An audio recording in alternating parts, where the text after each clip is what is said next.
I think every Christian at some level in their journey have asked the question, why do I keep sinning?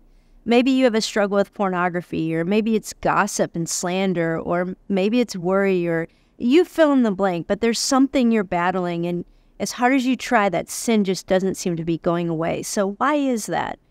Well, when we come to Christ, we know that God cleanses us from our sin, and He also gives us a Holy Spirit who convicts us of sin. So actually, as a Christian, you're probably more aware of your sin than you were before you ever met God, which can add to the frustration.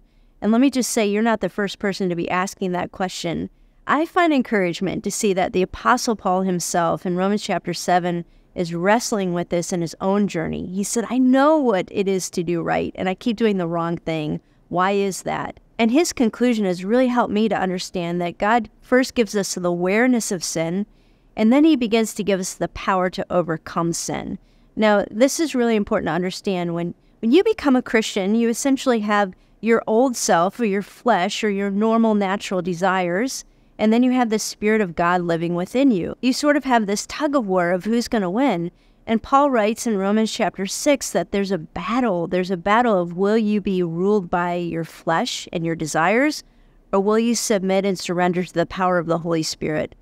I think one of the reasons that we struggle so much to overcome certain sins is because we try too hard in our own flesh.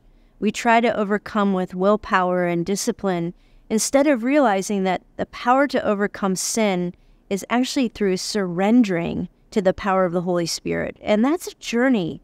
It means surrendering not just the temptation to do something wrong, but surrendering our thinking, surrendering our wounds, surrendering the reasons that we hang on to something. So for example, let's take pornography. If you can't stop looking at pornography, one of the things you might want to ask is, why do I look at pornography? What problem does it solve in my life? And for a lot of people, pornography solves the problem of feeling anxious or feeling lonely or depressed or even being bored. They have this temptation to meet those problems with the solution of pornography.